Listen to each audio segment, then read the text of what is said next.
TV조선 취재 기자들이 전하는 뉴스의 중심, 보도본부 한라인, 저는 신효섭입니다. 오늘의 핫 키워드부터 알아보겠습니다. 네, 첫 번째 키워드는 일본은 못한 51분입니다. 윤석열 대통령이 인도네시아에서 리창 중국 총리와 51분간 회담하면서 한중 관계 협력을 제안하자 이 총리도 호응했습니다. 이번에 일중 공식 회담은 불발된 반면 한중 대화가 성사됨으로써 한일중 관계에서 우리가 조정자 위치에 섰다는 평가도 나옵니다. 다음 키워드는 해상 핵 위협 경보입니다. 북한이 수중에서 핵 공격이 가능한 첫 전술핵 공격 잠수함인 김군옥 영웅함을 전격 공개했습니다. 우리 해상에서의 북핵 위협이 현실화했다는 평가가 나오지만 합참은 정상 운용이 가능한 모습은 아니다라고 했습니다. 다음 키워드는 커피 무맛 짜깁기입니다. 뉴스타파가 어제 공개한 김만배, 기낭림 대화 전문을 살펴본 결과 실제 대화에선 김 씨가 윤석열이 아닌 다른 검사가 봐줬다는 취지로 말했는데도 뉴스타파는 윤 검사가 수사 무마에 개입한 것처럼 김 씨 발언을 짜깁기해 보도했다는 의혹이 제기됐습니다. 뉴스타파는 검사의 커피 대접 문제는 보도의 본질이 아니라고 했습니다. 다음 키워드는 이번엔 후원금 수사입니다. 검찰이 오늘 김성태 전 쌍방울그룹 회장이 민주당 이재명 대표에게 거액을 쪼개기 후원했다는 의혹과 관련해 중앙선거관리위원회를 압수수색했습니다. 김 전 회장은 최근 이화영 전 부지사 재판에서 대선 민주당 경선 과정에서 약 1억 5천만 원을 이 대표 측에 기부했다고 증언했습니다. 다음 키워드는 뒤집고 또 뒤집고입니다. 이재명 당시 경기지사에게 쌍방울 대북 송금 내용을 보고했다고 검찰에 진술했던 이화영 전 경기도 평화부지사가 어제 검찰의 집요한 압박에 따른 허위 진술이었다며 또다시 입장을 번복했습니다. 검찰은 모든 조사는 정상적으로 진행됐다며 이 씨 진술 말고도 수많은 증거가 있다고 했습니다. 다음 키워드는 청년가장 손흥민입니다. 남자 축구대표팀이 웨일스와의 평가전에서 0대0 무승부를 거둬서 클리스만 감독 부임 이후 5경기 연속 무승 기록을 끊지 못했습니다. 주장 손흥민은 한국의 슈팅 4개 중 3개를 만들면서 혼자 고군분투하는 청년가장의 면모를 보였습니다. 첫 번째 이슈로 가보겠습니다. 영상부터 확인하시죠. 오늘 회의에 참석하신 모든 국가를 겨냥하고 타격할 수 있는 실존적인 위협입니다. 정확히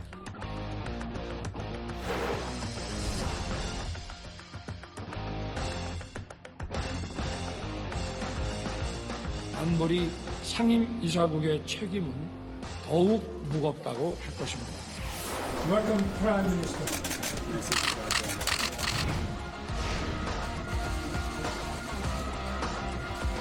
앞으로 중국이 이 문제에 대해서 성실하게 책임 있는 역할을 수행하면서 한일중 정상회의가 한국에서 개최될 수 있도록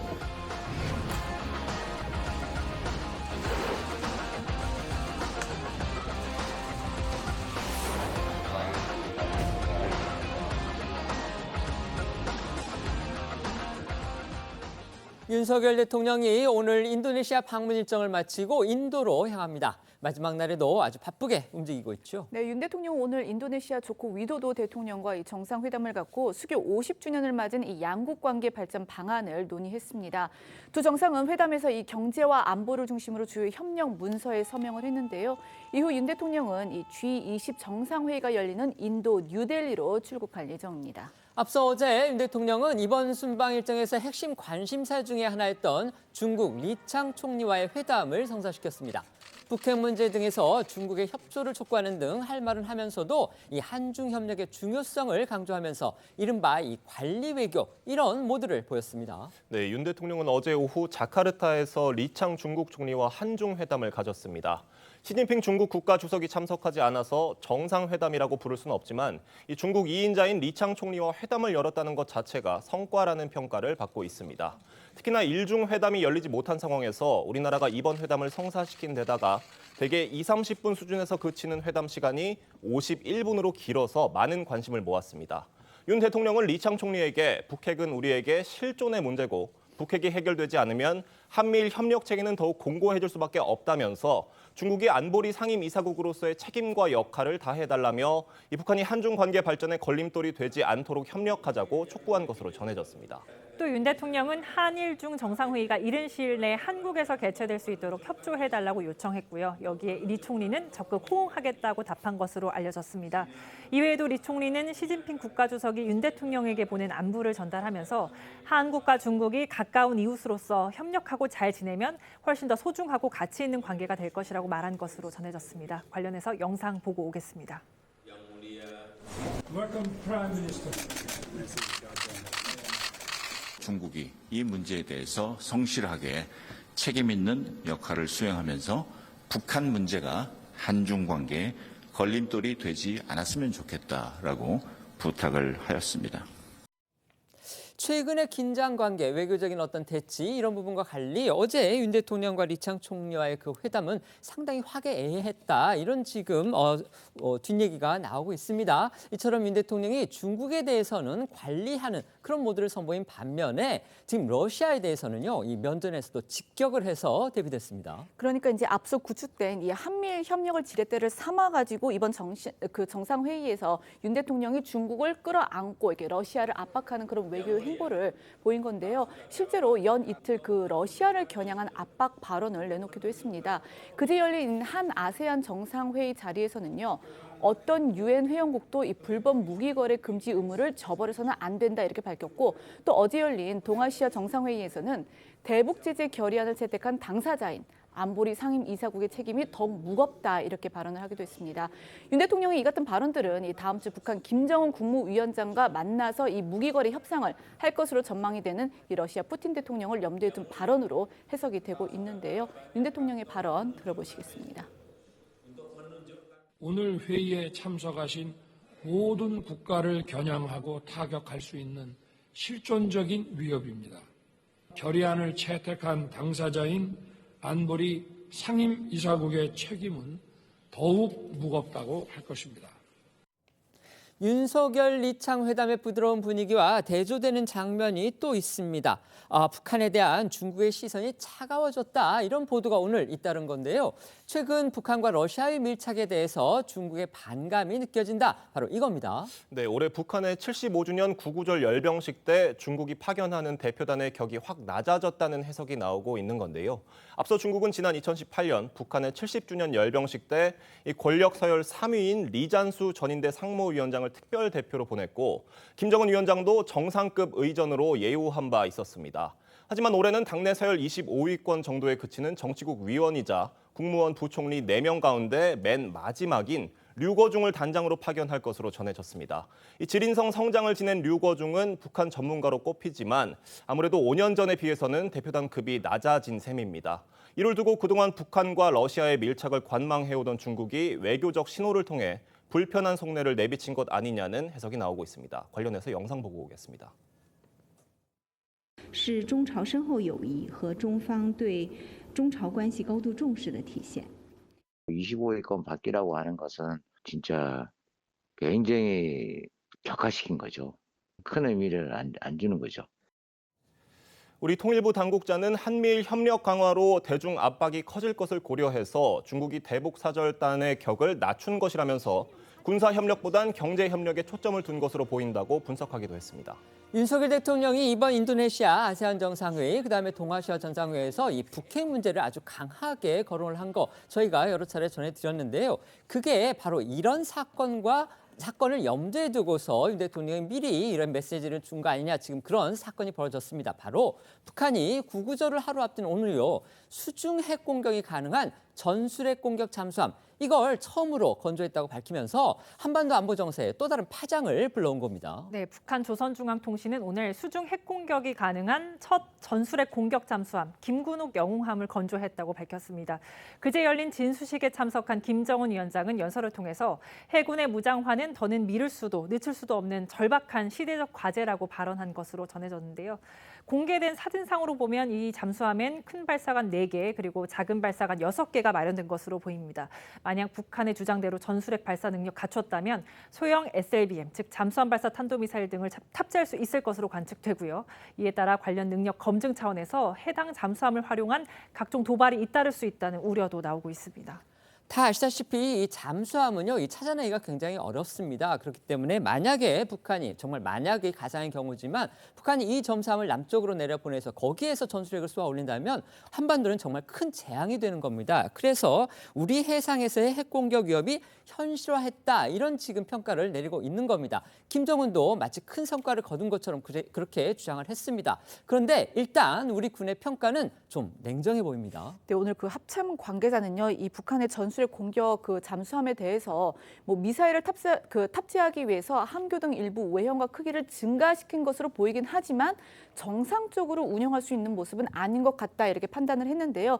이어서 이 북한이 기만하거나 또 과장하기 위한 징후도 있기 때문에 살펴보고 있다라고 이야기를 했습니다. 이 관련한 통일부 정례 브리핑 들어보시겠습니다. 북한은 무기 개발과 위협이 확고한 한미 연합 방위태세미 강화된 한미일의 압도적 대응 역량에 따라 무의미해지며 자신들의 안보만 더욱 취약해질 뿐이라는 점을 하루빨리 깨달아야 할 것입니다. 지금부터는 정치권을 흔들고 있는 대장동 허위 인터뷰 의혹 자세히 살펴보겠습니다. 지난해 대선 직전 김만배 씨의 인터뷰를 보도해서 선거판을 흔들었던 뉴스타파, 이 매체가요, 어제 그 문제의 인터뷰 전문을 공개했습니다. 네, 맞습니다. 이 대장동 핵심 인물인 김만배 씨, 그리고 이제 신학님 전 언론노조 위원장인 그 허위 인터뷰 논란이 이제 확산이 되면서 이게 이제 사법적 정치적 파장이 커지니까 당시 그 해당 인터뷰를 보도로 했던 뉴스타파 측이 김 씨와 신 전 위원장의 대화 녹취록 전문을 어제 공개를 했는데요. 이 공개된 녹취록은 총 72분 분량입니다. 지난 2021년 9월 15일 김 씨와 신 전 위원장이 이 경기도 성남시 한 카페에서 나눈 대화가 담겨 있는데, 이 전체 내용을 살펴보니 김 씨 발언 일부가 그 보도 당시 발췌 편집 과정에서 정확한 맥락이나 의미가 달라진 것으로 보입니다. 가장 주목이 되는 건요, 대선 3일 전에 뉴스타파가 보도했던 그 인터뷰 내용에 문제가 있었느냐, 바로 이런 부분인데 짜깁기를 한 의혹, 바로 이 부분이 발견됐다고 합니다. 네, 대선 당시 가장 논란이 됐던 건 이른바 윤 검사 커피 의혹으로 당시 대검 중수과장이었던 윤 대통령이 대출 브로커 조우영 씨에게 커피를 타줬느냐 하는 부분이었습니다. 우선 대선 3일 전 뉴스타파의 보도엔 윤석열 중수과장을 지칭하는 대목은 없습니다. 하지만 이 뉴스타파는 보도에서 조우영에게 커피를 주고 내보내준 검사가 누구냐는 두 사람의 대화에 윤석열 당시 후보의 얼굴을 넣었고요. 이 대선 토론회에서 왜 커피를 타줬냐고 따지는 이재명 후보의 발언도 함께 넣었습니다. 주임 검사 윤석열이 커피를 타줬다고 명확하게 보도한 적 없고 커피를 타준 익명의 다른 검사를 명시했다는 뉴스타파의 주장과는 달리 시청자들에게 오해를 불러일으킬 수 있는 보도였다는 겁니다. 또한 뉴스타파는 브로커 조 씨에게 커피를 타준 것이 검찰 직원이라고 말한 김만배 씨의 말도 이 보도에 반영하지 않았습니다. 대선 직전 뉴스타파의 보도와 어제 공개된 녹취록 속 대화 내용 비교해서 들어보시죠. 윤석열이가 네가 조우영이야 이러면서 윤석열한테서 윤석열이가 보냈단 말이야? 그럼 그가 커피 뭐 하면서 뭐 몇 가지를 했더니 보내주더래. 그래서 사건이 없어졌어. 조우영은 가가지고 하고 커피 한잔 마시고 온 거야? 아니면 윤석열하고 마시고 온 거야? 아니 혼자 거기서 타주니까 직원들이 차 한 잔 어떻게 마시겠어. 갖다 놨는데 못 마시고 나온 거지. 그러니까 두 녹취를 비교해 보면요, 앞에 그러니까 뉴스타파가 당초 보도했던 그 내용만 본다면 이게 주어가 마치 윤석열 당시 검사인 것처럼 그렇게 느껴집니다. 그러니까 윤석열 검사가 누구를 통해서 커피를 줬고 그러고 나서 사건이 없어졌다, 이런 식으로 누가 봐도 그렇게 보이죠. 하지만 실제 그 원본을 보니까 바로 그 중간 부분이 지금 자르고 편집기 해서 선거 직전에 이 보도가 나갔다. 그렇다면 결국 뉴스타파가 뭔가 의도를 갖고서 짜집기를 한 거 아니냐, 이런 의심이 지금 충분히 드는 겁니다. 네, 대선 전 그 보도된 녹취와 비교해 보면 당시 박영수 변호사 그리고 윤석열 검사 두 사람의 역할을 부각시키는 듯한 대목이 있습니다. 지난해 보도됐던 녹취부터 들어보시겠습니다.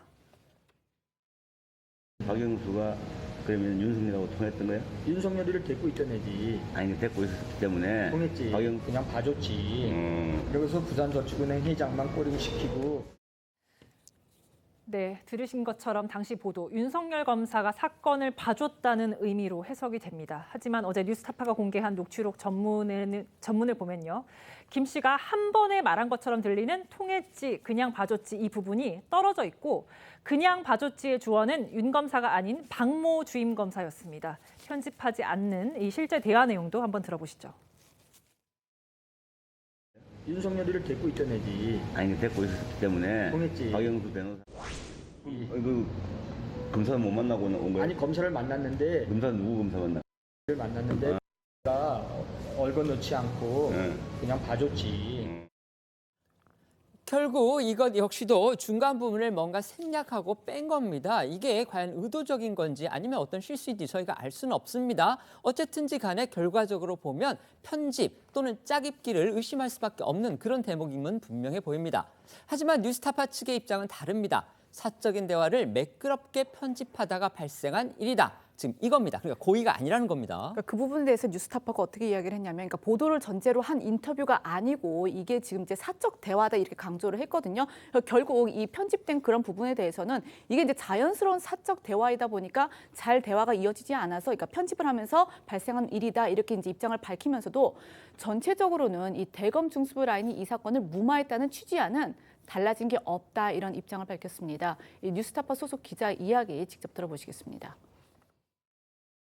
오보 아닙니다. 오보 아니에요? 예, 오보 아니고요. 물론 이제 일부 제 잘못된 부분, 잘못 편집된 녹취라든지 이런 부분이 있을 수 있지만 커피 얘기는 그 정도로 이를테면 이 조우영이라는 사람이 검찰에 들어갔을 때 편안한 분위기에서 있다 왔다라는 것을 상징하는 한 단면일 뿐이지 커피를 누가 사줬냐 이게 핵심은 전혀 아닌 거예요. 알겠습니다. 저희가 이제 지금 돌아보면 후회가 되는 부분도 물론 있지만 저희의 전체 보도 취지에서는 이것이 큰 결함은 아니다라고 보는 것이고요.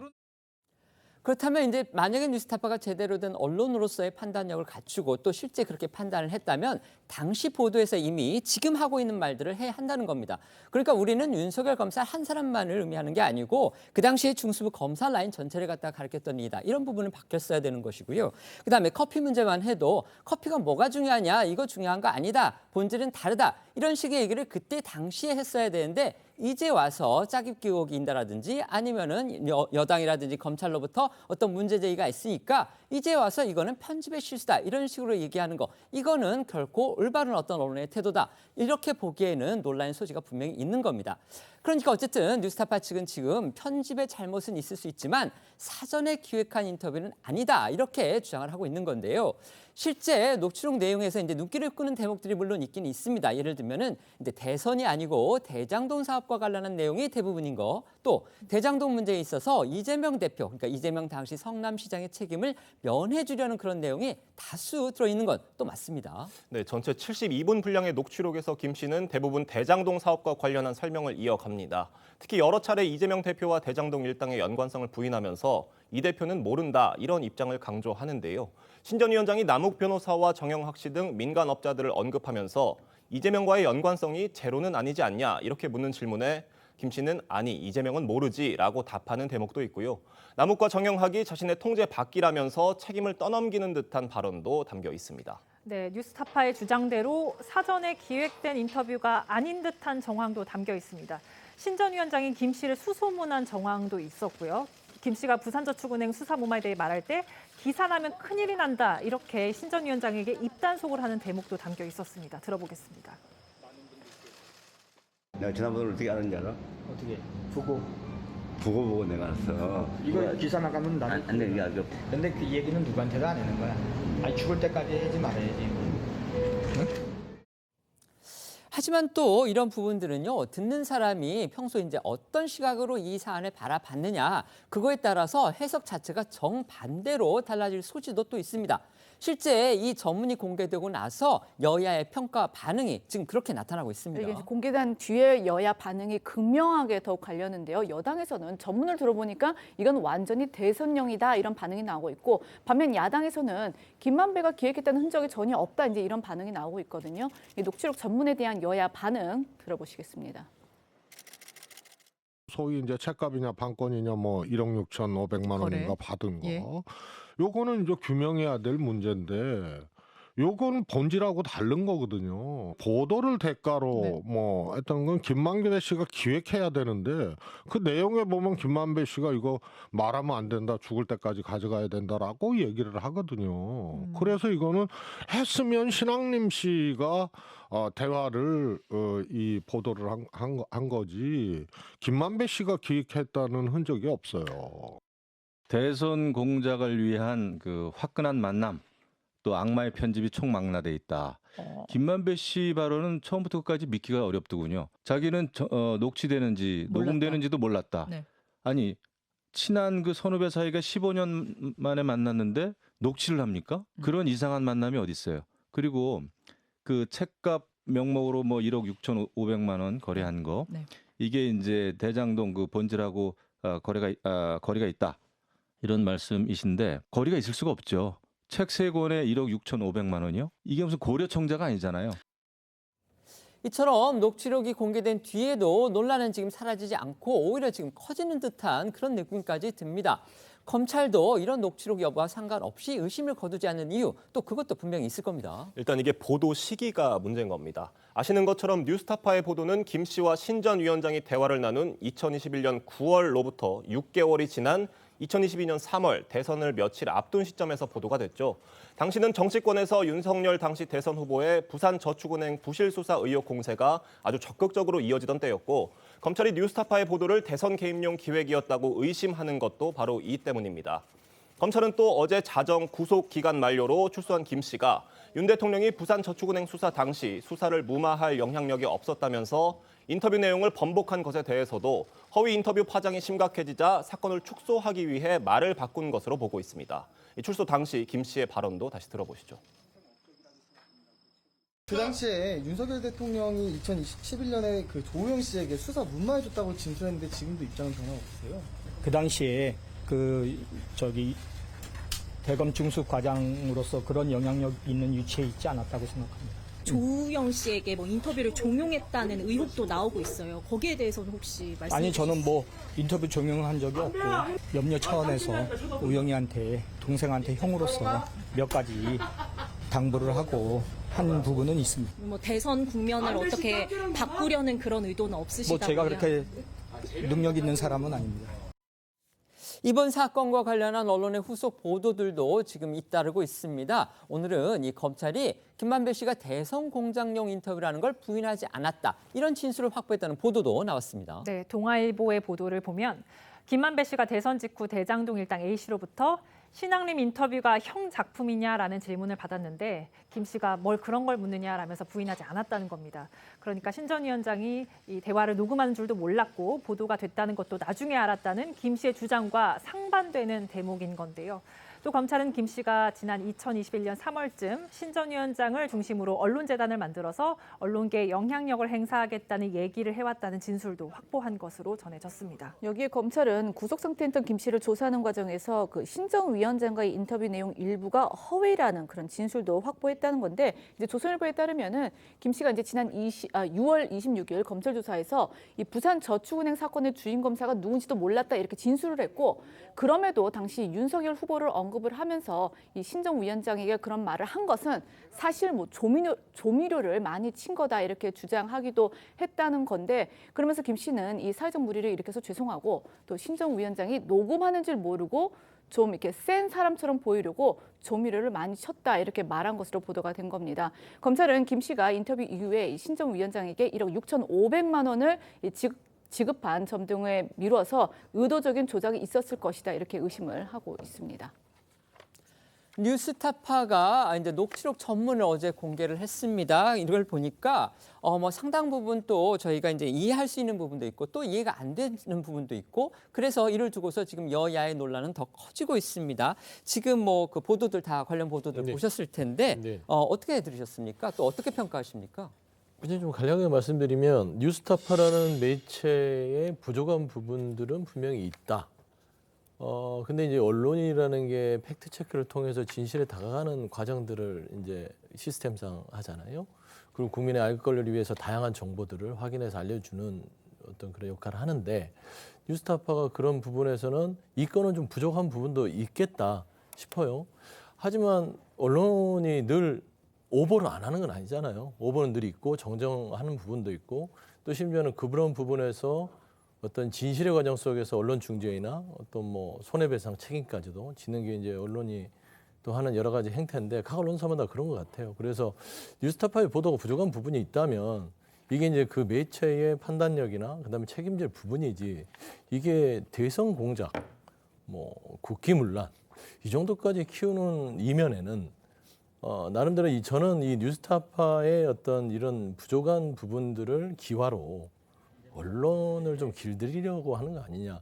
저는 그렇습니다. 뉴스타파에 대해서는 어떤 사실관계를 확인해도 되지만 인용 보도한 언론들까지 어떤 법적 잣대 고발하고 기자들을 또 법적으로 압박하고 또 회사를 뭐 어떤 뭐 압수수색을 하려고 한다거나 이런 부분들은요.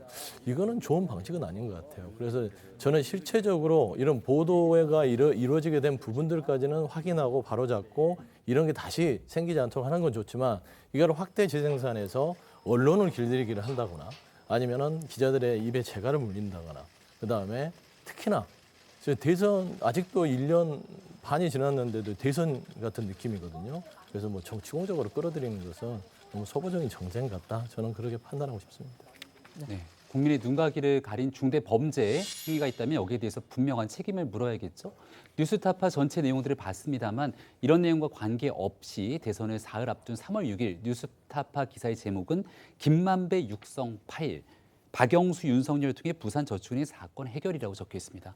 이 내용은 명확하게 김만배 씨와 신앙림 씨 간의 사적 대화든 인터뷰든 그 내용의 핵심적인 쟁점이 아님에도 불구하고 이 같은 내용을 자극적으로 3월 6일 보도를 했고 그 뒤 3월 7일 MBC 같은 언론은 무려 4개의 종합뉴스 리포트를 쏟아내면서 윤석열 후보를 이 사건 중심에 끌어들이고 이재명 후보는 오히려 문제가 없는 식의 보도를 했습니다. 전혀 사실과 관계없는 일이겠죠.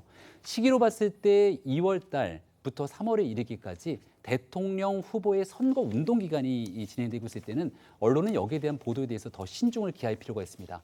더군다나 뉴스타파 같은 이 매체는 탐사 보도를 전문으로 한다고 하는데 탐사 보도의 전문이라면 관련된 육성 파일, 6개월 묵은 육성 파일을 찾아서 보도하는 가운데 반드시 물었어야 되는 게 조우영 씨에 대한 인터뷰 과정을 통해서 그 진실을 물었어야 됐습니다. 하지만 그런 일을 하지 않았고 오히려 2월 21일 보도했던 JTBC 같은 경우에는 조우영 씨의 인터뷰 취재 과정을 통해서 사실이 아니라는 내용을 알았음에도 불구하고 허위 보도를 했기 때문에 국민 앞에 고개를 숙인 바 있습니다.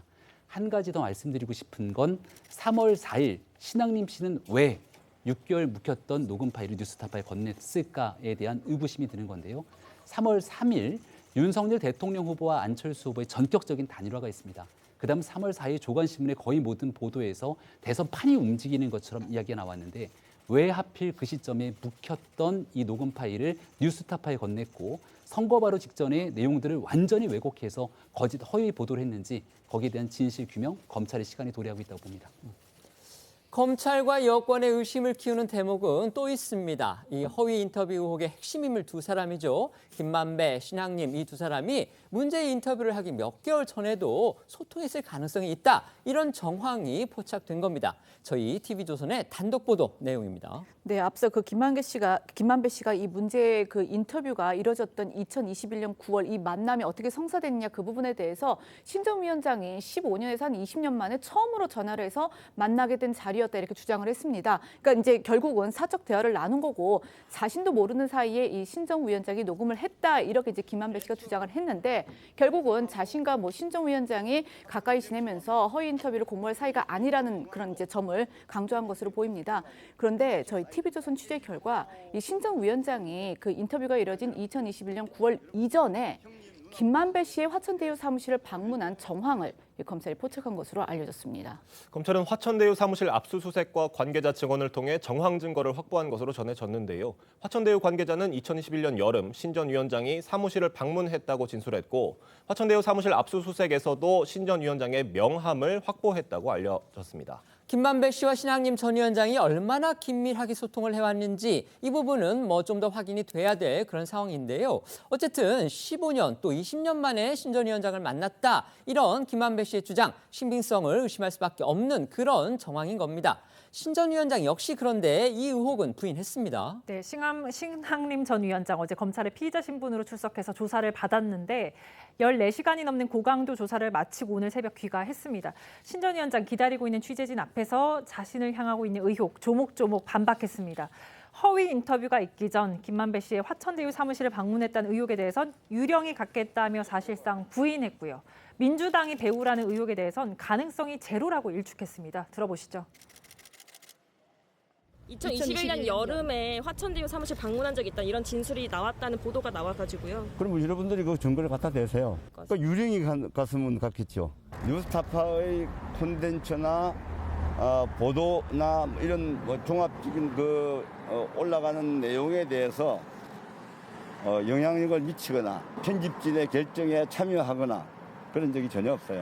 특히 민주당 측 인사로부터 좀 부탁을 받거나 이런 부분 전혀 없나요? 여러분들이 상상을 해서 지금 하는 질문이라고 생각을 해요. 여러 가지 가능성에 대한 질문을 드리는 거니까요. 가능성이? 제로. 신 전 위원장은 김만배 씨와의 그 금전 거래 의혹에 대해서도 이야기를 했는데요. 그러니까 금전 거래 자체는 반성을 하지만 이 김 씨에게 받은 그 1억 6천여만 원은 자신이 쓴 책값이란 그런 기존 입장을 재차 강조를 했습니다. 그런데 앞서 이제 김만배 씨가 검찰 조사에서 이 신 전 위원장의 책 3권의 판권을 구매했다라는 이제 취지로 진술한 것에 대해서 이제 물으니까 그 부분에 대해서 이제 신 전 위원장은 처음 듣는 말이다 이렇게 반문을 했습니다. 결국 이제 서로의 입장이 약간 이제 엇갈린 셈인데요. 앞서 나온 김만배 씨 목소리와 오늘 새벽에 나온 신 전 위원장 목소리 이어서 들어보시겠습니다. 예술적 작품으로 치면은 그 정도 가치가 있다고 생각을 해서 그래서 제가 그 책을 산 겁니다.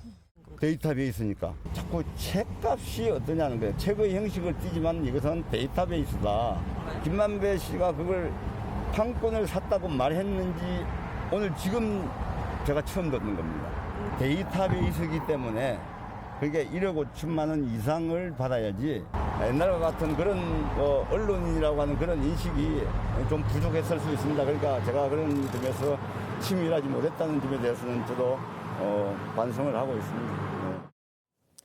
이처럼 김만배 씨와 신학림 씨 모두 상당히 적극적으로 언론을 향해서 자신의 입장 설명하고 있는데요. 그런데요, 검찰 조사에서는요, 두 사람의 이런 항변과는 다소 엇갈리는 정황들이 또 속속 포착되고 있다고 합니다. 그렇습니다. 김 씨와 신 전 위원장이 가치가 있다 이렇게 주장하고 있는 이 신 전 위원장의 책만 해도 두 사람의 주장과는 상반되는 정황이 나왔는데요.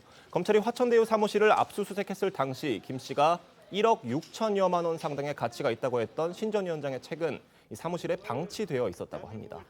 여러분 상식적으로 생각해 보십시오. 책 3권에 1억 6천만 원, 그게 또 판권이라 한들 1억 6천만 원이면 웬만한 국보급 문화재, 또 누구는 그랬습니다. 이 성서 원본보다도 더 비싼 거 아니냐 이런 얘기까지 하던데 어쨌든 그런 책을 금고등에 보관한 것도 아니고 사무실에 아무런 관리 없이 그냥 놔뒀다는 겁니다. 한 신문 기사는요, 널브러져 있었다 이런 표현까지 썼습니다. 네, 검찰 측에선 건넨 금품에 상응하는 대가에 비례해서 잘 보관되어 있진 않아 보인다면서 책의 가치를 재확인할 예정이라는 입장입니다.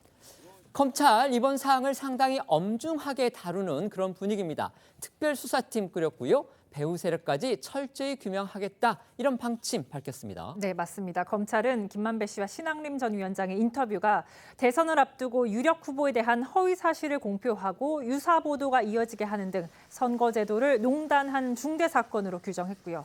반부패 수사부와 형사부 소속 검사 등 10여 명을 투입해서 특별수사팀도 꾸렸습니다. 앞서 한동훈 법무부 장관 역시 가짜뉴스와 선거 공작에 대해서 검찰의 엄정한 수사를 강조한 바 있죠. 들어보시죠. 흐지부지 제대로 처벌받지 않고 넘어가니까 정치 경제적으로 남는 장사가 되고 반복되는 거라고 생각합니다. 반드시 투명하게 수사해서 엄정하게 책임을 검찰이 물을 거라고 생각합니다. 특히 검찰 특수팀은 향후 수사를 통해서 이 김만배 씨와 신학림 전 위원장 이 두 사람 외에 더 조직적으로 여론조작 개입이 이루어졌는지 규명하겠다는 그런 계획으로 알려졌고, 또 인터뷰로 수혜를 본 사람들도 조사한다고 볼 수 있느냐 그런 질문에 대해서 이 검찰 측에서는 이 드러난 정황에 의하면 단순히 일회성으로 이루어졌다고 보기 어려운 부분이 있다. 그러니 그 과정들을 확인해 보겠다 이런 입장을 밝힌 것으로도 전해졌습니다. 허위 인터뷰의 배후 세력, 그러니까 그 허위 인터뷰, 정말 허위 인터뷰라면 그걸로 인해서 혜택을 본 사람이 누구냐, 이걸 지금 가리겠다는 겁니다. 그렇다면 결국 당시의 선거 판도상으로 보면 이재명 당시 후보 측을 겨냥한 거 아니냐, 이런 해석 가능할 수밖에 없습니다. 네, 해당 인터뷰가 대선 사흘 전 보도됐고 당시 유력 후보였던 윤석열 대통령을 겨눈 거짓 내용이 담겨 있었다는 점에서 사실상 최종 수혜자는 경쟁자였던 이재명 대표로 봐야 한다, 이런 시선이 있는 것 사실입니다. 검찰 안팎에서도 이번 수사가 이 대표를 향할 것이란 관측이 나오고 있습니다. 네, 이런 가운데 국민의힘 역시 연일 허위 인터뷰의 배후에 누가 있는지 밝혀야 한다면서 공세 수위를 높이고 있습니다. 이번 사안을 대선 공작 게이트로 규정하고 진상조사단까지 꾸렸고요. 오늘 진상조사단 임명장 수여식과 첫 번째 회의도 진행했습니다. 국민의힘은 이제 배후에 이재명 대표와 민주당이 있다, 이렇게 아주 직접적으로 의심하고 있죠. 네, 국민의힘에선 연일 김만배 씨와 이재명 대표가 원팀이다, 운명 공동체다, 이런 주장을 하고 있고요. 장해찬 최고위원 잠시 뒤 오후 2시 김만배 씨와 민주당이 내통한 증거를 공개하겠다며 기자회견을 예고했습니다. 국민의힘 목소리 준비했습니다.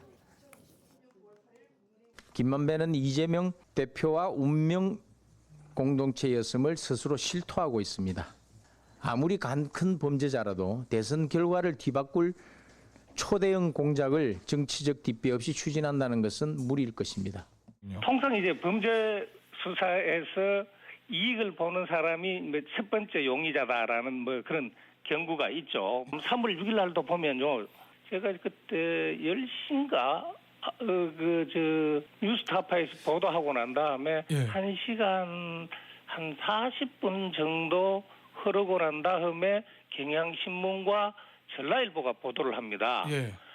그 전에 이재명 대표가 SNS에 올렸고요. 예. 그리고 그다음부터는 조직적으로 쫙 이루어지잖아요. 우리가 이제 과거 경험에서도 미루어 짐작하는 게 있잖아요. 2002년 김대엽 병풍 조작. 그리고 최근에는 그 오세훈 그 시장 보궐선거 때 이거 생태탕 말씀하시는 거죠? 예.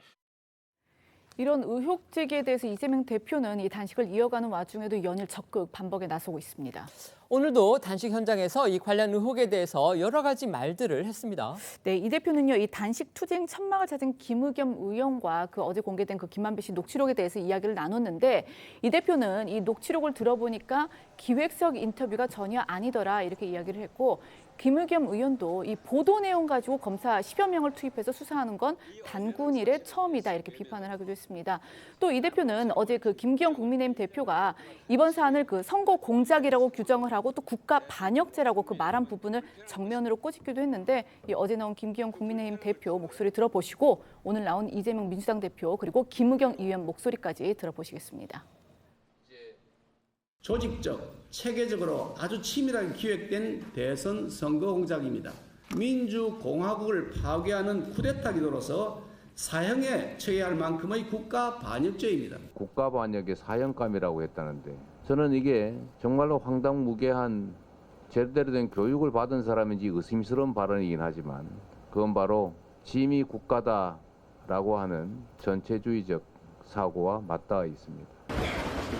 맥주 때 낮에 상식에 반하는 조작을 뻔뻔하게 시도를 해요. 이게 국민들한테 먹힐 리가 없는데 자기 지지층만 보고 하는 짓이죠. 여러 가지 말도 안 되는 일들이 많이 벌어지고 있지만 언론 보도를 내용을 가지고 검찰이 10명의 검사를 투입해서 사건 나자마자 수사를 한다는 것 자체도 단군일의 처음입니다. 민주당에선 더 나아가 국민의힘의 공세가 국면 전환용이다, 이런 의심도 하고 있습니다. 문제가 된 인터뷰로 새로운 사실이 더 나온 것도 아닌데 대선 조작으로 몰아가면서 오히려 정치 공작을 하고 있다는 겁니다. 민주당에선 차라리 특검을 진행하자, 이런 주장도 나왔는데요. 민주당 목소리도 들어보겠습니다. 인터뷰가 대선에 미친 영향은 미미합니다, 사실은. 제가 볼 때는 마치 사흘 전에 나온 내용을 가지고 지금 국민의힘이 막 침소봉대해서 막 공작이다 이렇게 몰아가는데, 사실은 새로운 사실이 있었던 것이 아닌데 마치 이 뉴스타파 보도 때문에 대선 판이 마치 바뀐 것처럼 이렇게 말씀하시는 것은 대표적인 사실 왜곡입니다. 저희 당 입장은 지금 윤석열 정권이 지금 시점에서 봤을 때 국정의 난맥이고, 어떤 문제가 있을 때는 이슈를 이슈로 덮고 국면 전환용 카드를 좀 쓰고 있는데, 대장동과 관련해서는 저희가 12월에 특검 발의가 다시 되지 않습니까? 그럼 특검을 통해서 하고 요 문제에 대해서는 특검을 통해 명명백백하게 밝히는 게 맞지 않나 이렇게 보고 있습니다.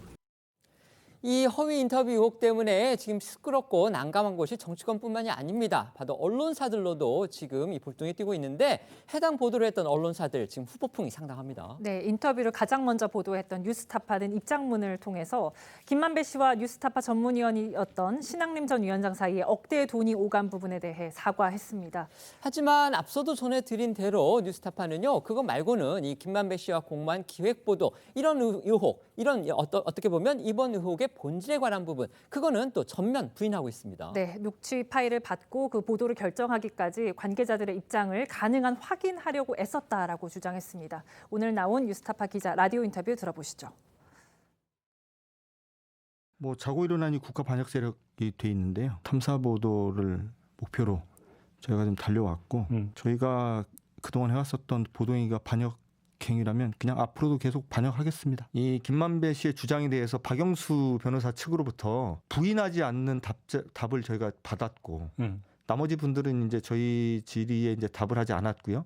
근데 이제 박영수 변호사의 답이 굉장히 의미가 있다고 봤어요. 아무튼 돈이 오간 게 이제 팩트 아닙니까? 이 녹음 파일이 만들어진 직후에 신앙임 선배가 돈을 받았다.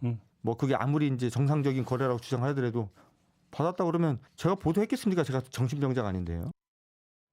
이 뉴스타파 보도를 받았었던 언론사의 사과도 이어지고 있는데요. 어제 전해드린 대로 윤 대통령의 사건 무마 의혹을 처음 보도했던 JTBC가요, 공식 사과를 했습니다.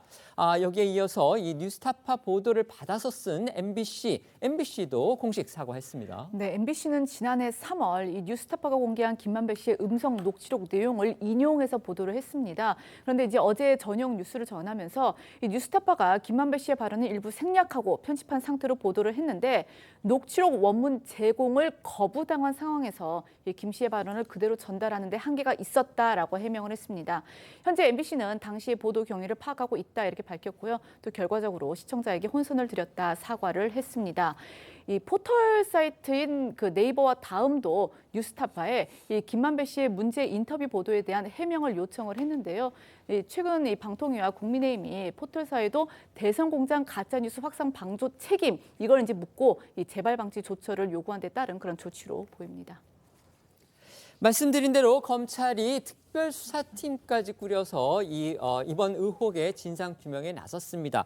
물론 야당에서는 이게 검찰이 나설 일이냐, 특별수사팀까지 꾸릴 일이냐 이런 반응도 나오고 있지만 또 객관적인 입장에서 본다면 어차피 이 의혹이 지금 불거졌기 때문에 무언가를 통해서 그 진상을 규명할 필요가 있고 그렇다면 검찰이 이왕 수사팀이 꾸린 이상 그런 진실을 갖다가 제대로 가렸으면 좋겠다. 이런 또 기대도 충분히 가질 수 있는 겁니다. 그렇다면 패널들께서는 이 검찰이 어떤 부분을 주로 또 핵심적으로 밝혀주기 바라시는지 한번 의견 여쭤보겠습니다. 먼저 말씀해 주시죠. 이 모든 건 신앙림 씨로부터 출발하지 않습니까? 돈 거래에 관한 수사부터 진행이 될 텐데요.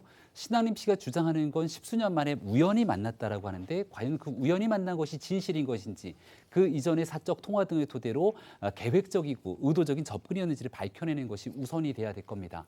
그리고 난 다음 앞서 설명드린 것처럼 왜 대통령 선거를 불과 5일 앞두고 있는 3월 4일에 그동안 꽁꽁 숨겨놨던 신앙림 씨의 녹취 파일을 뉴스타파에 건네게 됐는지 거기에 대한 의도성 혹은 신앙림 씨가 그런 내용들을 건네게 되는 과정 속에서의 문제는 없는지를 살펴봐야 될 것이고 이걸 받은 뉴스타파가 3월 6일 보도라는 과정 속에서 왜 사실과 다른 허위 내용으로 보도를 하게 됐는지를 살펴볼 필요가 있을 겁니다.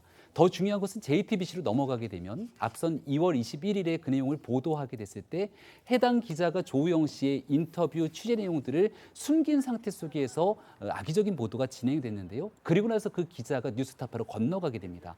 그 과정 속에서 있었던 불법적인 행위들은 없는지를 총체적으로 살펴봐야 되기 때문에 대통령 선거 운동이라고 하는 핵심적인 기간 동안 선거에 영향을 미치기 위한 불법 행위들이 있었는지를 반드시 묻고 따져야만 앞으로 이어지는 선거 속에서 한탕주의 여기에 선거 며칠 앞두고 뭔가 거짓이더라도 이걸 한 번에 넘겨낼 수 있는 그런 똑같은 잘못된 방식들이 재판으로 이어지지 않을 거라고 생각합니다. 네. 일단 검찰이 이걸 대선 공작이라고 수사하는 자체가 맞질 않아요. 그리고 이거는 검찰이 이걸 수사하는 기준을 세운다면 앞으로 모든 언론사는요 허위 인터뷰에 대해서 검찰 가서 조사받아야 됩니다. 이게 뉴스타파뿐만 아니라 뭐 모든 종편, 지상파, 모든 신문까지요. 허위로 됐다면 이제 검찰은 수십 명의 검사를 투입해서 수사하고 단죄해야 됩니다. 바로잡아야 됩니다. 그럼 이제부터 언론사들은 검찰에 가서 인터뷰 전에 검열을 받아야 되는 그런 날이 오지 않을까 좀 염려가 되고요. 검찰이 형평성에 안 맞는 부분들은 일단 장영하 변호사 부분이 있습니다. 당시에 이 조폭 연루설이죠. 20억을 이재명 당시 대선 후보가 받았다. 국제마피아로부터. 그래서 인터뷰까지도 하고 그다음에 뭐 브리핑도 하고 했는데 결국엔 그게 얼마나 웃긴 일이었습니까? 그냥 페이스북에 올려놓는 아무 연관 없는 걸 밝혀졌는데 당시 검찰 기억하십시오. 불기소 처분했습니다. 증거 불충 묻으로. 그리고 재정 신청을 했는데 재판부 그래서 재판부에서 재정 신청을 받아들여서 공소를 다시 제기하라 합니다.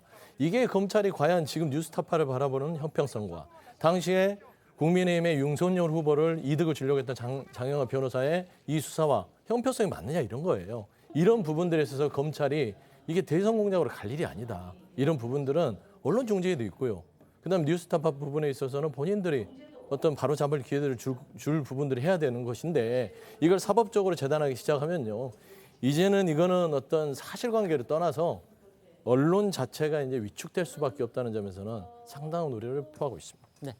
민주당 이재명 대표는 검찰 출석을 하루 앞둔 상황에서 여전히 단식을 이어가고 있습니다. 오늘로 이제 90회 차인데 오전에 열린 당 최고위원회에서 이 대표가 정권을 향해서 내각 총사퇴를 촉구했습니다. 네, 이재명 대표는 윤 대통령이 민주주의와 민생, 한반도 평화를 파괴했다며 윤 대통령의 대국민 사과와 함께 내각의 총사퇴를 주장했습니다. 그러면서 최근 대정부 질문 과정에서 총리와 장관, 차관 등 정부 공직자들의 질의 태도를 지적하기도 했는데요. 정부 인사들이 국민과 싸우겠다고 하는 대통령의 의지 또는 지시대로 움직이는 것 같다고 했습니다. 발언 내용 들어보시죠. 윤석열 대통령이 이렇게 말했다고 합니다. 반국가 세력, 본인의 의사와 반대되는 국민들 또는 본인의 반대하는 또는 정부 여당에 반대하는 세력들을 반국가 세력이라고 반복적으로 말하고 있습니다. 저는 그 발언들 속에 대통령이 곧 국가다 이런 사고가 배어 있다고 생각합니다.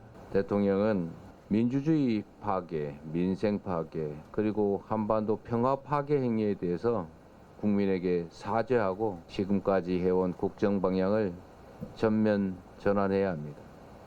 그리고 총리를 포함한 내각이 총사퇴하고 이 사태에 책임을 지면서 새로운 방향을 모색해야 합니다. 검찰 출석을 하루 앞두고 이제 단식을 계속 강행하겠다는 의지 이 대표 분명히 보이고 있습니다. 하지만 이 단식장 주변이 연일 소란스러운 장면이 연출이 되면서 또 뒷말을 낳고 있습니다.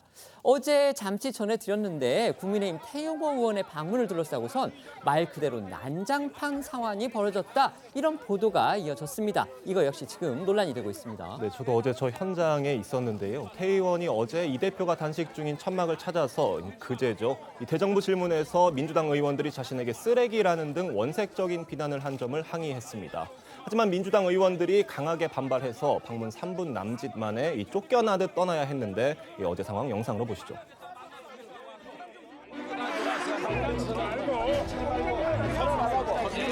당신 열자리가 아니야. 자, 얼른 가요. 김기현 대표 오라 그러다고. 하고 싶은 얘기 하라고. 아니 본인 만나시겠다는데 왜 제가 일만 하면 넘어가겠어요. 그런데 말갱이, 북한에서 쓰레기, 공산당 구역자 아니 이런 말이 이거 국회 그것도 권해 대정부 질의장에서 이거 할 수 있습니까? 박영순 의원 이거 대표님 가만두면 안 됩니다. 이거는 당에서 출당시키고 그리고 국회의원직 이거 대표님께서 책임지고 이거 박탈시켜야 됩니다.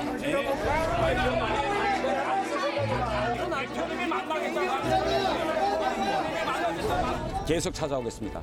오늘같이 등 떠밀려 나가더라도 또 찾아오겠습니다.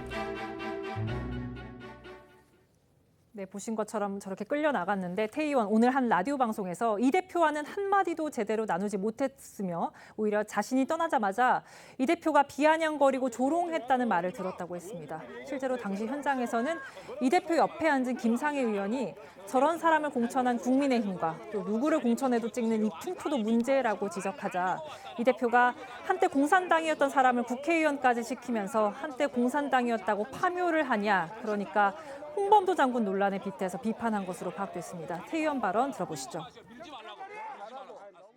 제가 제 억울함을 이야기하는데 당대표가 눈을 감고 전기가 아무런 대꾸도 안 하시더라고요. 그래서 속으로는 이게 오늘이 8일째니까 정말 이번이 너무 힘드신가 보다. 이렇게 저는 속으로 생각했어요. 사람들이 와서 어떻더냐, 무슨 말을 하더냐, 건강은 괜찮더냐, 막 걱정하는 말 들어서 한마디도 대화를 나누지 못했다.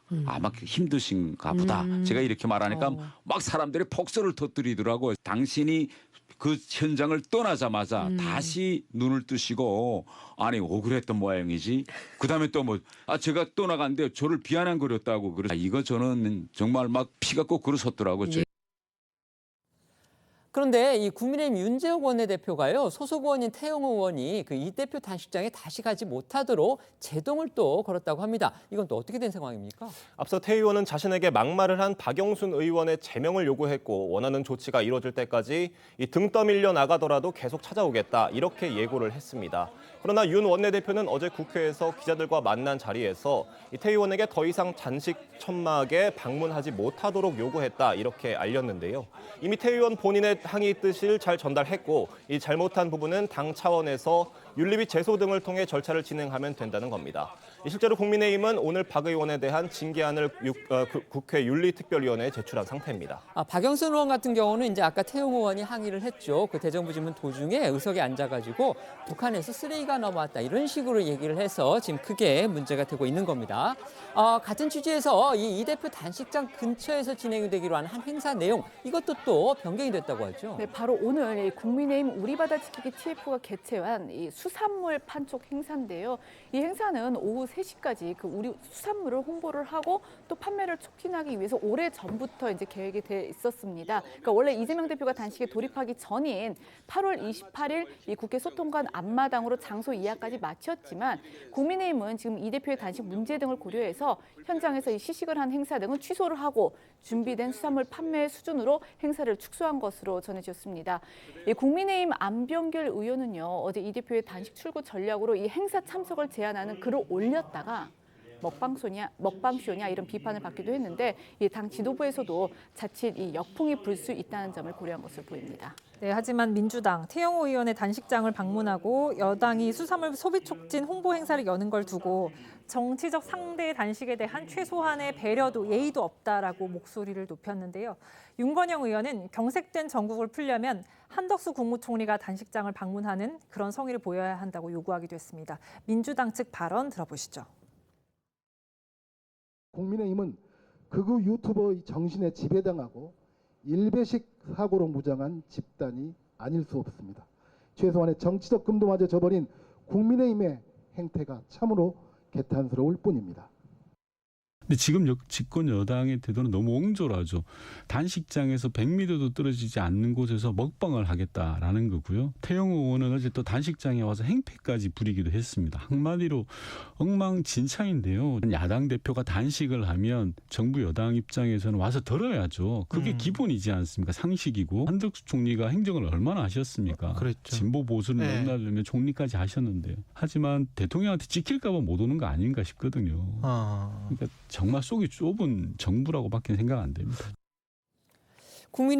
민주당에서는 저렇게 국민의힘의 어떤 야박함 이런 부분을 얘기를 하지만 그런데요, 또 이재명 대표의 강성 지지자들이 단식 농성장에 모여들면서 지금 국회 곳곳에서 소란이 벌어지고 있다, 이런 기사들도 이어지고 있습니다. 네, 보수 유튜버들과 충돌은 물론이고요. 어제는 민주당 의원 주최로 국회 안에서 열린 자선 바자회에서까지 이 강성 지지자들이 소란을 피워서 경내 경찰이 출동하는 일까지 벌어졌습니다. 이 바자회는 전태일 재단과 민주당 박용진 의원이 공동 주최한 행사였는데요. 난데없이 파란색 상의를 입은 남녀 5에서 6명 정도가 들이닥쳐서 우리 대표님이 단식 중인데 감히 음식을 파냐, 누구 놀리냐, 당장 접어라. 어떻게 먹는 걸 팔 생각을 하냐 이렇게 고성을 지르면서 항의한 것으로 전해졌습니다. 그러니까 이 대표가 국회에서 단식 중인데 왜 바자회를 열어 먹을 것을 파냐 이런 주장입니다. 이 소식이 전해지면서 강성 지지자들이 모인 카페에서는 박 의원에게 문자 폭탄을 보내자는 글이 여러 개 올라오기도 했습니다. 저 행사가 지금 바자회입니다. 말 그대로 자선 바자회. 방글라데시인가요? 이 어려운 나라를 돕기 위한 그런 바자회고 더군다나 주최한 사람이 바로 같은 민주당 소속 의원이고 또 전태일 재단인데 그런데 저렇게 이 대표의 강성 지지자들이 달려가서 강력하게 항의를 했다는 거니까 이걸 또 어떻게 봐야 될지 저희가 생각해 볼 문제가 아닌가 그런 생각이 듭니다.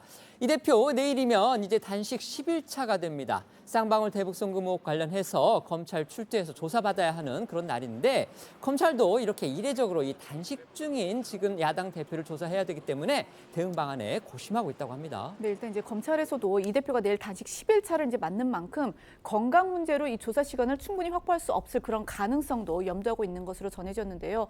검찰은 일단 이 질문지 150여 쪽과 함께 혹시 모를 돌발 상황에 대처하기 위해서 의료진을 대기시키는 그런 방안도 검토 중인 것으로 알려졌습니다.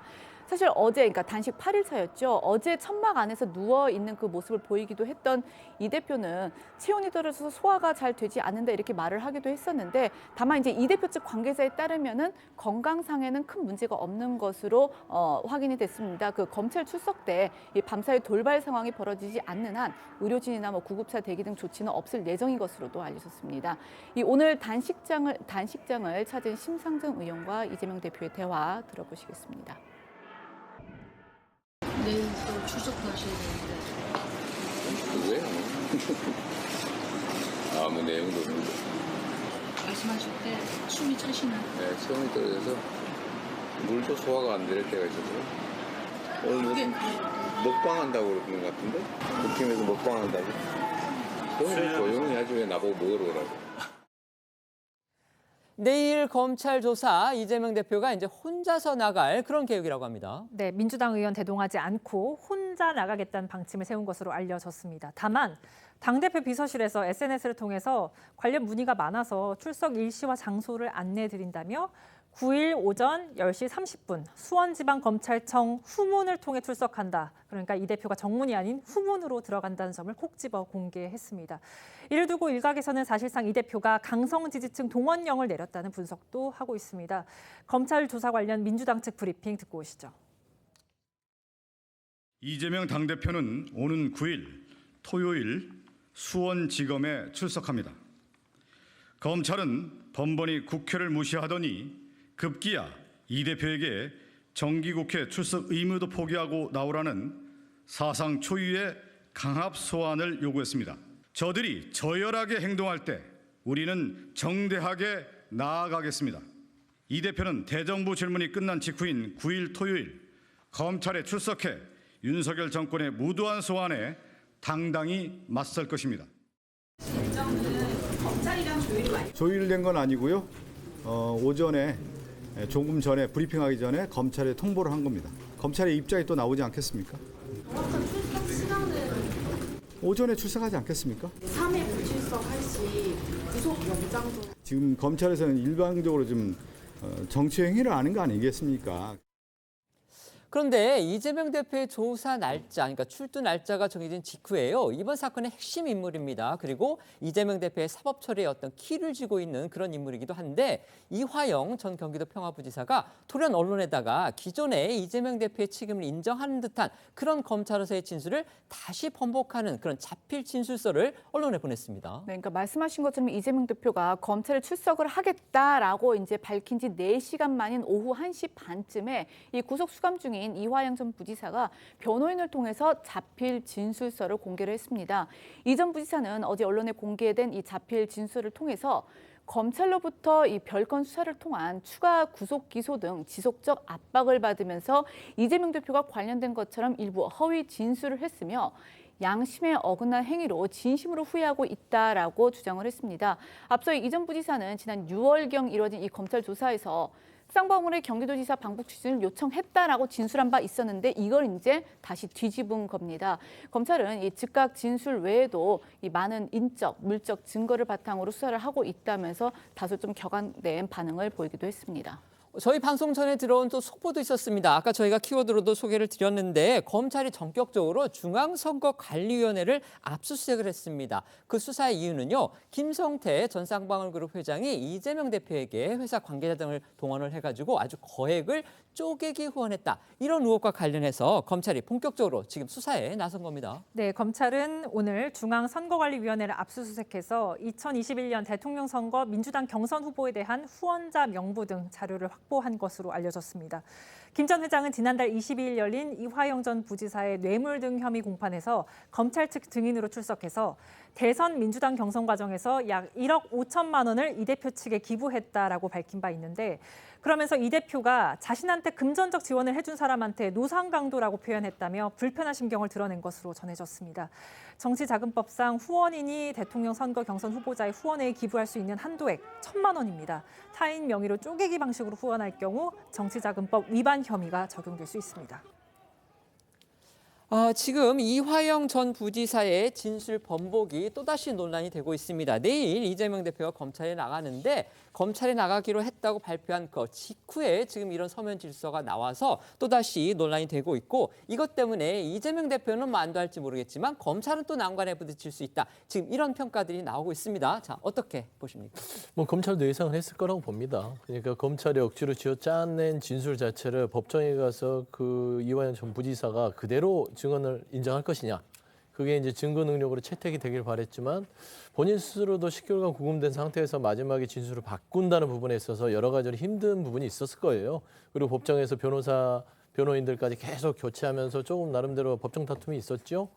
근데 이제 일단은 본인 스스로가 자기 양심을 팔지 않겠다 해서 본인의 진술을 9개월 전 유지했던 진술을 유지하는데 검찰도 거기에 대비를 했을 것이고 그래서 박찬대 의원과 그다음에 천준호 의원을 어떤 이화영 전 부지사에 대해서 증거를 인멸하려고 하는 어떤 접촉이 있었지 않냐라는 것으로 이제 조사를 먼저 잡아놓은 것은 기본적으로 거기에 대비한 것이다라고 봤을 때는요. 뭐 검찰의 수사 자체는요 예측해서 그대로 영장을 청구해서 진행할 것 같다 그래 보고 있습니다. 네, 이런 자필 진술서가 나왔던 게 처음이 아닌 것이죠. 지난번에도 한번 이런 자필 진술서가 나왔습니다만은 검찰의 수사 상황을 통해서 내용들을 좀 변화시켰고 또 결국 8월 달에 있었던 핵심적인 이화영 부지사의 재판에서 이화영 부지사의 입으로 검찰 수사 때 나왔던 얘기들을 재판정에서 증언할 수 있는 기회들이 있었을 텐데 재판 방해라는 소리를 들을 정도로 끊임없이 변호사들 간의 갈등 등을 토대로 이 일이 지체 늦춰져 왔습니다. 그 과정 속에 이재명 대표는 검찰이 소환 출석하는 일정을 계속 미뤘고 중간에 단식을 토대로 결과적으로 마지막 최종 소환 조사를 나가기로 하기 전날 이런 자필 진술서가 나타나게 되죠. 결국 이재명 대표에게 가장 유리한 방향으로 소환을 받기 위한 일들이 이곳저곳에서 이뤄진 것 아니냐는 의혹들이 계속 생겨나고 있는 상황이기 때문에 내일 소환 조사를 통한 최종적인 검찰이 어떤 결론을 내릴지를 지켜보겠습니다. 지금부터는 어쩌다 이런 일이 코너로 이어가겠습니다.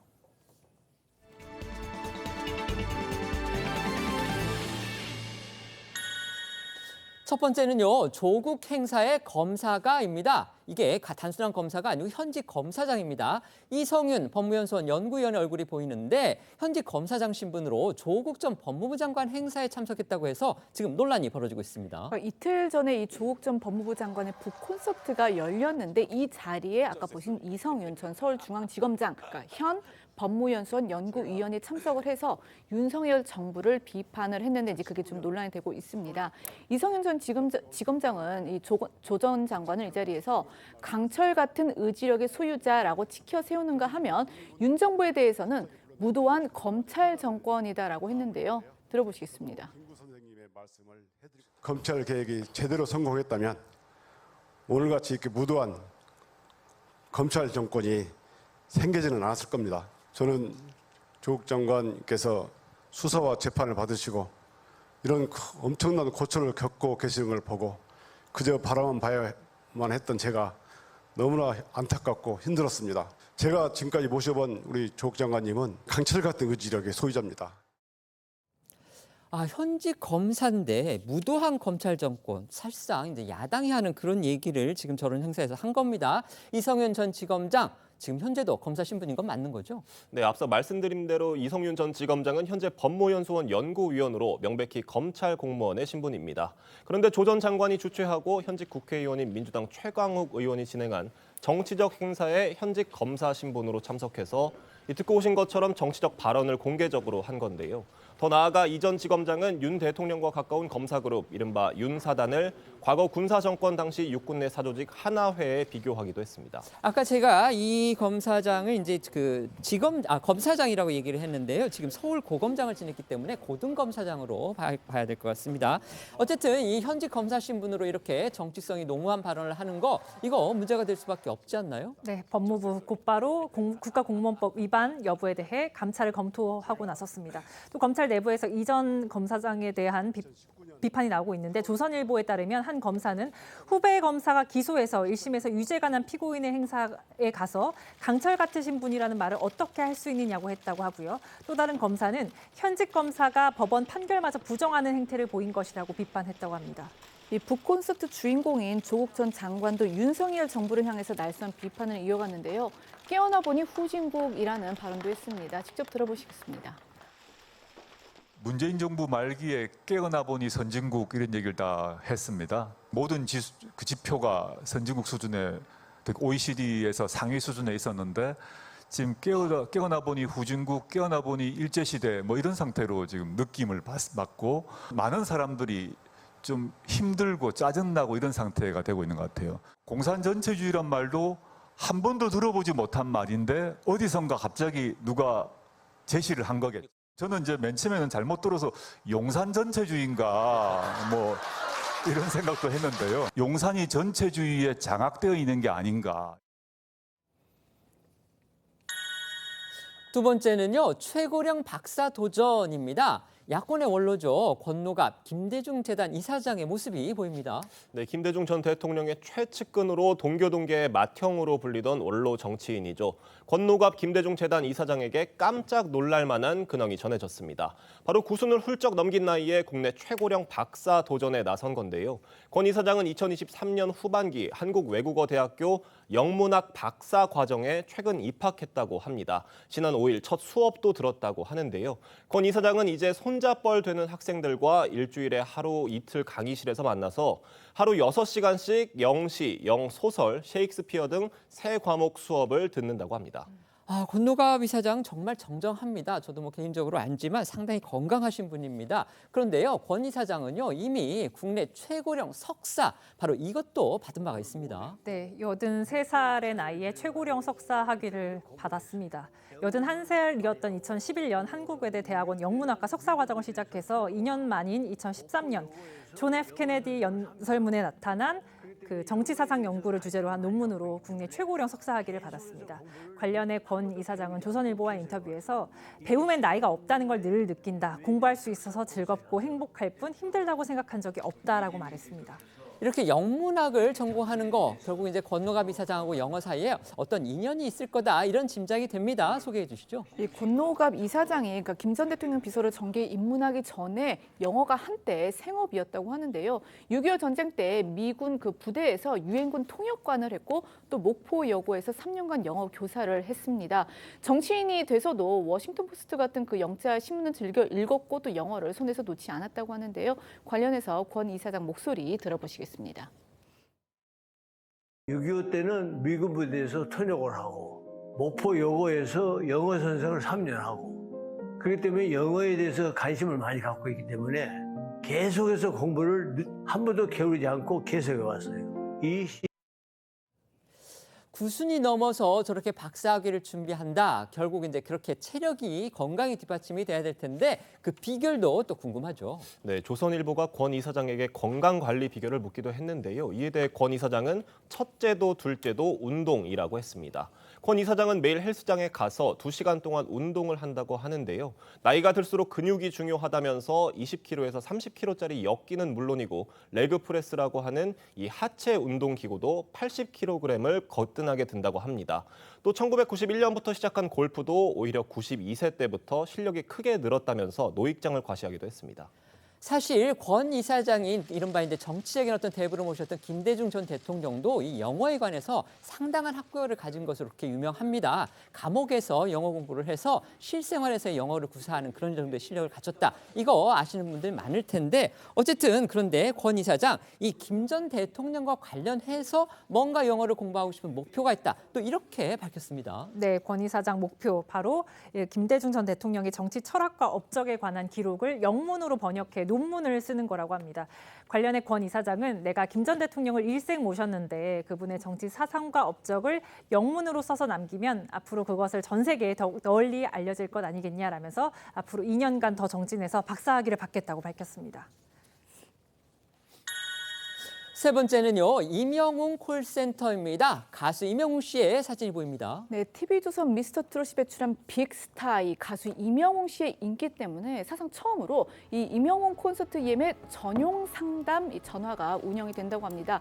예매업체 인터파크 티켓에 따르면요, 제휴처나 공연장별로 이 전용 회선을 개설하는 경우가 더러 있지만 특정 콘서트 전용으로 전화번호를 개설한 것은 이번이 처음이라면서 이 이명웅 콘서트의 경우 팬덤 연령층도 높고 당연히 이제 콘서트 관련해서 문의가 많을 것으로 예상이 되기 때문에 전용 번호를 개설을 했다 이렇게 밝혔습니다.